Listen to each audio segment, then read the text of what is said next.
ആനന്ദ കൂട്ടേരെ കാണുന്നല്ലോ ആമോദത്താൽ ചെയ്തിടുന്നു ആമോദത്താൽ തിങ്ങി ആശ്ചര്യമോടവർ ചുറ്റും നിന്നു സ്തുതി ചെയ്തിടുന്നു തങ്കത്തിരുമേഘം കാൺമാൻ കോതിച്ചവർ ഉല്ലാസമോടിത നോക്കിയിടുന്നു ആശ്വാസമേ എനിക്കേറെ തിങ്ങിയിടുന്ന വിശ്വാസ കണ്ണാൽ ഞാൻ നോക്കിയിടുന്നു. കർത്താവിന്റെ പരിശുദ്ധ നാമത്തിൽ സ്തോത്രം ചെയ്യുന്നു. നമ്മുടെ വാത്സല്യ പിതാവിന്റെ ദേഹവിയോഗത്തോട് ബന്ധപ്പെട്ട് ഭവനത്തിലുള്ള ശുശ്രൂഷകൾക്ക് അനന്തരമായി ഇവിടെയുള്ള സെമിത്തേരിയിൽ മറവ് ചെയ്യുവാൻ വേണ്ടി നമ്മളായിരിക്കുന്ന ഈ സമയത്ത് അല്പസമയം കൂടെ ദൈവവചനത്തിൽ നിന്നും ചില വാക്കുകൾ ആശ്വാസമായും ചില ദൈവിക സത്യങ്ങൾ ഇവിടെ വന്നിരിക്കുന്ന പ്രിയപ്പെട്ടവർക്ക് വേണ്ടി പറഞ്ഞ് പ്രാർത്ഥിച്ച് നമ്മൾ ഈ ഭൗതിക ശരീരം കല്ലറയിൽ അടക്കം ചെയ്യുന്നതാണ്. ഇവിടെ ചെയ്യുന്ന ഒരു കാര്യങ്ങളും വാത്സല്യ പിതാവിനോട് ബന്ധപ്പെട്ടുള്ളതല്ല. കാരണം അദ്ദേഹം ജീവിച്ചിരുന്നപ്പോൾ നമ്മൾ ചെയ്ത എല്ലാ നല്ല കാര്യങ്ങളും തന്റെ ജീവിതത്തിന്റെ അകത്ത് ആസ്വദിക്കുവാനും അനുഭവിക്കുവാനൊക്കെ ജീവിതത്തിൽ ഭാഗ്യമുണ്ടായി. ഭാര്യ സ്നേഹിച്ചു, മക്കൾ കരുതി, പ്രിയ പിതാവ് നിങ്ങളെ സ്നേഹിച്ചു, നിങ്ങളെ കരുതി, അയൽവക്കക്കാർക്ക് നല്ല സഹോദരനായി, വീട്ടുകാർക്ക് നല്ല മകനായി ഒക്കെ കഴിഞ്ഞ 65 വർഷം ജീവിച്ചു. ഇന്ന് താൻ നമ്മളെ വിട്ട് ഇന്നലെ പോയി. ഇന്ന് തന്റെ ഭൗതിക ശരീരം ഇവിടെ അടക്കം ചെയ്യുമ്പോൾ ഒരു നല്ല യാത്രയപ്പിനോട് ബന്ധപ്പെട്ട മാത്രം നമ്മൾ ചെയ്യുന്ന കാര്യങ്ങളാണ്. അതുകൊണ്ട് പ്രിയപ്പെട്ടവരായി നിങ്ങൾക്ക് കുറച്ചുകൂടെ അടുത്ത് വന്ന് നിന്ന് നിങ്ങളുടെ അച്ഛനെ സഹോദരനെ കാണാനുള്ള അവസരമാണ്. ഒരു 5 മിനിറ്റ് കൂടെ കഴിയുമ്പോൾ നമ്മൾ ഈ ഭൗതിക ശരീരം മറയ്ക്കും. ഇനി നമുക്ക് കാണാൻ കഴിയത്തില്ല. ഇപ്പോൾ കർത്താവിന്റെ ദാസൻ ചില കാര്യങ്ങൾ ദൈവദിനത്തിൽ ഓർപ്പിച്ച് പ്രാർത്ഥിച്ച് ബോഡി അടച്ച് നമ്മൾ അവിടെ കൊണ്ടുപോകുന്നതായിരിക്കും. ദൈവദാസന്റെ ദർശനം. കർത്താവിന്റെ അതിപരിശുദ്ധ നാമം ഈ പകൽ വാഴ്ത്തപ്പെടുമാറാകട്ടെ.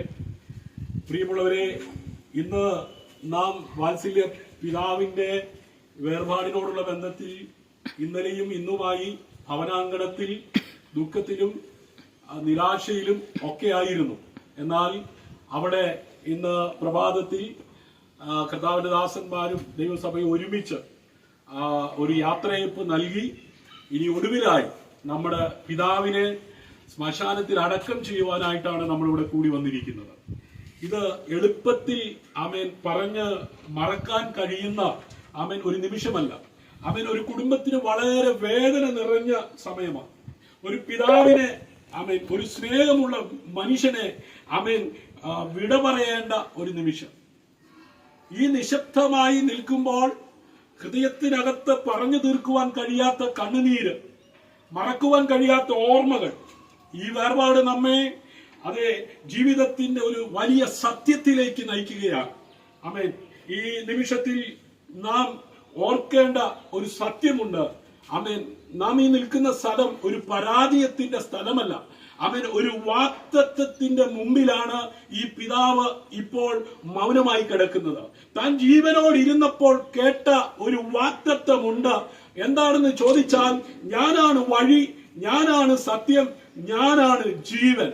എന്നിൽ അത് വിശ്വസിക്കുന്നവൻ മരിച്ചാലും ജീവിക്കും. ഞാൻ പുനരുത്ഥാനമാണ് എന്ന് യേശു ഈ ഭൂമിയിലായിരുന്നപ്പോൾ പറയുവാൻ തക്കവണ്ണം ഇടയായി. ആ യേശുവിന്റെ വാക്കുകളെ അനുസരിപ്പാനും ആ യേശുവിന് വേണ്ടി ഹൃദയം സമർപ്പിക്കുവാനും ഈ വാത്സല്യ പിതാവിന് ഈ ലോകത്തിൽ ജീവിക്കുവാൻ ലഭിച്ച അവസരത്തിൽ ആ സത്യം അറിയുവാനും ആ സത്യത്തിനു വേണ്ടി സമർപ്പിക്കുവാനും ആ സത്യത്തിനു വേണ്ടി ജീവിപ്പാനും പിതാവ് ഇടയായി തീർന്നത് കൊണ്ടാണ് ഇപ്രകാരം നമുക്ക് ഒരുമിച്ച് ഈ പിതാവിന് ഒരു യാത്രയപ്പ് നൽകുവാൻ തക്കവണ്ണം ഇടയായി തീർന്നത്. ഈ നിശബ്ദതയിലും ദൈവം നമ്മോട് സംസാരിക്കുന്നു. ഇന്ന് ഈ ശരീരം വിശ്രമത്തിലേക്ക് പോകുന്നു, പക്ഷേ ആത്മാവ് ദൈവത്തിലേക്ക് ഉയരുകയാണ്. ആമേൻ. നാം വിശുദ്ധ ബൈബിളിൽ ഒരു വാക്യം ഇപ്രകാരം വായിക്കുന്നുണ്ട്. ദാനിയേൽ പ്രവാചകന്റെ പുസ്തകം 12-ാം അധ്യായം അതിന്റെ 13-ാം വാക്യമാണ്. അതിപ്രകാരമാണ്: നീ പോയി അവസാനം വരെ വിശ്രമിക്ക, കാലാവസാനത്തിൽ നിന്റെ അവകാശം പ്രാപിപ്പാൻ എഴുന്നേറ്റു വരും. പ്രിയമുള്ളവരെ, ദൈവം തന്റെ മക്കളോട് സംസാരിക്കുമ്പോൾ അവന്റെ വാക്കുകൾ സ്നേഹത്തോടെ നിറഞ്ഞിരിക്കുന്നു. നാം അവിടെ വായിച്ചത് ഇങ്ങനല്ലേ, നാം കേട്ടത് ഇങ്ങനല്ലേ: നീ പോയി വിശ്രമിക്ക. ഇതൊരു വിട പറയൽ വാക്കല്ല, ഇത് ക്ഷീണിച്ച ജീവിതത്തിന് ദൈവം നൽകുന്ന ആശ്വാസമാണ്, ഒരു ഉറച്ച വാഗ്ദാനമാണ്. ജീവിതത്തിൽ ഒരുപാട് പോരാട്ടങ്ങൾ ഉണ്ടായിരിക്കും, പ്രയാസങ്ങൾ ഉണ്ടായിരിക്കും, വേദനയും ക്ഷീണവും ഉണ്ടായിരിക്കും. പക്ഷേ ഇപ്പോൾ ദൈവം സ്നേഹത്തോടെ പറയുന്ന ഒരു വാക്കുണ്ട്: മതി, നീ ഇനി വിശ്രമിക്കും. കുടുംബത്തിനു വേണ്ടി, മക്കൾക്ക് വേണ്ടി, തന്റെ സഹോദരങ്ങൾക്ക് വേണ്ടി തനിക്ക് ലഭിച്ച ഈ ഭൂമിയിലെ ജീവിതത്തിൽ അദ്ദേഹം ഒത്തിരി കഷ്ടപ്പെട്ടു. അദ്ദേഹത്തിന്റെ ഒരു ചാൺ വയറിനു വേണ്ടി മാത്രമായിരുന്നില്ല, തന്നെ വിശ്വസിച്ച, തന്നെ ജീവന തുല്യം സ്നേഹിച്ച തന്റെ ജീവിത പങ്കാളിക്ക് വേണ്ടി, തന്റെ ബീജത്തിൽ നിന്നുണ്ടായ തന്റെ മക്കൾക്ക് വേണ്ടി അദ്ദേഹത്തിന്റെ നല്ല പ്രായം ഈ ഭൂമിയിൽ ജീവിപ്പാൻ തക്കവണ്ണം ഇടയായി തീർന്നു. പ്രിയമുള്ളവരെ, ഇതൊരു അവസാനം പോലെ തോന്നാം, പക്ഷേ ദൈവത്തിന്റെ വാക്ക് ഇവിടെ അവസാനിക്കുന്നില്ല. ഈ വാക്ക് നമ്മെ പ്രത്യാശയോടെ നിറയ്ക്കുന്നു. ഒരു ദിവസം ദൈവത്തിന്റെ സമയത്ത് ഉയർത്തെഴുന്നേൽപ്പിന്റെ മഹത്വമുള്ള ദിവസം വരും. ഇന്ന് നാം ഓർക്കേണ്ടത്, ഈ ബോഡിയുടെ മുമ്പിൽ അതെ നാം നിൽക്കുന്നത് അവസാന നിമിഷം ഈ ബോഡിയോടുള്ള ബന്ധത്തിൽ. എന്നാൽ ഇത് വെറും വാക്കല്ല, മരണം അവസാന വാക്കല്ല, ദൈവത്തിന്റെ വാഗ്ദാനം തന്നെയാണ് അവസാന വാക്ക്. ഇന്ന് നാം കാണുന്നത് ഒരു ശരീരം, പക്ഷേ ദൈവം അതേ കാണുന്നത് അതിലും വലിയതാണ്. ഇന്ന് നാം വിതയ്ക്കുന്നത് ഒരു ശരീരമാണ്. നമ്മള് കർഷകര നെല്ല് വിതയ്ക്കാറുണ്ട്, അതുപോലെ ഈ മണ്ണിലേക്ക് ഈ ശരീരത്തെ നമ്മൾ എന്ത് ചെയ്യാൻ പോവാ? വിതയ്ക്കാൻ പോവുക. വിതയ്ക്കുന്ന ഒരു കർഷകന് പ്രതീക്ഷയുണ്ട്, അതിൽ നിന്ന് 100 പേര് എന്ത് ചെയ്യും? കൊയ്തെടുക്കാമെന്ന്. വിശുദ്ധ ബൈബിളിൽ ഇന്ന് നാം വിതയ്ക്കുന്നത് ഈ ശരീരമാണെങ്കിൽ അതിൽ ഒരു നിത്യമായ മഹത്വത്തോടുകൂടെ ഈ ശരീരം ഇനി ഉയർത്തെഴുന്നേൽക്കുമെന്നുള്ള ഒരു പ്രത്യാശ ക്രിസ്തീയ വിശ്വാസികൾക്കുണ്ട്. അതുകൊണ്ടാണ് തെസ്സലോനിക്കർക്ക് എഴുതിയ 1-ാം ലേഖനം 4-ാം അധ്യായം അതിന്റെ 16-ാം വാക്യത്തിൽ ഇങ്ങനെ വായിക്കുന്നത്: ക്രിസ്തുവിൽ മരിച്ചവർ ആദ്യം എഴുന്നേൽക്കും. ലോകത്തിൽ ജനിച്ചവരെല്ലാം മരിക്കാറുണ്ട്, പക്ഷെ എല്ലാവരും മരിക്കുന്നത് പോലെയല്ല ഈ പിതാവ് മരിച്ചിരിക്കുന്നത്. താൻ ജീവിച്ചിരുന്നപ്പോൾ സത്യമറിയുകയും ആ സത്യത്തിനു വേണ്ടി ആമേൻ ചില വേർപാട് സ്വീകരിക്കുകയും ആമേൻ ക്രിസ്തുവിൽ താൻ നിദ്ര പ്രാപിക്കുകയും ചെയ്തിരിക്കുകയാണ്. പ്രിയപ്പെട്ട കുടുംബങ്ങളെ, ഈ വേർപാട് വേദന എത്ര ആഴമുള്ളതാണെന്ന് നമുക്കെല്ലാവർക്കും അറിയാം. ഒരു പിതാവിന്റെ സാന്നിധ്യം അതിന് പകരം ആമേൻ വെക്കാനാകാത്തതാണ്. പക്ഷെ ഈ സത്യം നിങ്ങൾ ഓർക്കണം, നിങ്ങൾ ഒറ്റയ്ക്കല്ല, ദൈവം നിങ്ങളോട് കൂടെയുണ്ട്. ഭയപ്പെടേണ്ട, ഞാൻ നിന്നോട് കൂടെയുണ്ട്. ഭ്രമിച്ചു നോക്കണ്ട, ഞാൻ നിന്നെ സഹായിക്കും, ഞാൻ നിന്നെ ശക്തീകരിക്കും. നിങ്ങൾ കരയുമ്പോൾ ദൈവം നിങ്ങളെ കാണുന്നു, നിങ്ങളുടെ ഹൃദയത്തിലെ വേദന അവൻ അറിയുന്നു. വാത്സല്യ മാതാവിന്റെ, വാത്സല്യ മക്കളുടെ, ഉറ്റവരുടെ, ഉടയവരുടെ എല്ലാം അതേ മനസ്സിലെ ദുഃഖങ്ങൾ അറിയുന്ന ഒരു നല്ല പിതാവുണ്ട്. നമ്മുടെ കണ്ണുകളെ അടയ്ക്കാം, നമുക്ക് പ്രാർത്ഥിക്കാം. പരിശുദ്ധനും നിത്യനും നീതിമാനുമായ ഞങ്ങളുടെ ദൈവമേ, സ്വർഗീയ നല്ല പിതാവേ, അവിടുത്തെ പുത്രനും ഞങ്ങളുടെ വീണ്ടെടുപ്പുകാരനും രക്ഷകനുമായ യേശു കർത്താവിന്റെ നാമത്തിൽ ഈ വാത്സല്യ പിതാവിന്റെ വേർപാടുമായി ബന്ധപ്പെട്ട് ഈ ശ്മശാനത്തിലെത്തിയിരിക്കുന്ന എല്ലാവർക്കായി ഞാൻ ദൈവത്തെ സ്തുതിക്കുന്നു. കർത്താവേ, ഈ നിമിഷത്തിൽ അവിടുത്തെ സാന്നിധ്യത്തിനായി ഞങ്ങൾ നന്ദിയോടെ സ്തോത്രം ചെയ്യുന്നു. ഈ കുടുംബത്തിന്റെ വേദന അവിടുന്ന് അറിയുന്നല്ലോ, അവരുടെ കണ്ണുനീർ കാണുന്നല്ലോ. ദുഃഖിക്കുന്ന ഈ കുടുംബത്തെ അവിടുന്ന് ആശ്വസിപ്പിക്കണമേ. അവരുടെ ഹൃദയങ്ങളിൽ നിന്റെ സമാധാനം കൊണ്ട് നിറയ്ക്കണമേ. കർത്താവേ, ഈ വചനം കേൾക്കുന്ന എല്ലാവർക്കും ഉയർത്തെഴുന്നേൽപ്പിന്റെ പ്രത്യാശ ഉറപ്പാക്കണമേ. ആമേൻ, ആമേൻ, ആമേൻ. ഇപ്പോൾ നമ്മൾ ഈ പിതാവിനെ ആമേൻ അതെ അവിടെ ഒരുക്കിയിരിക്കുന്ന കല്ലറയിലേക്ക് അടക്കം ചെയ്യുവാനായിട്ട് പോകുകയാണ്. ആമേൻ. പ്രിയപ്പെട്ടവര്,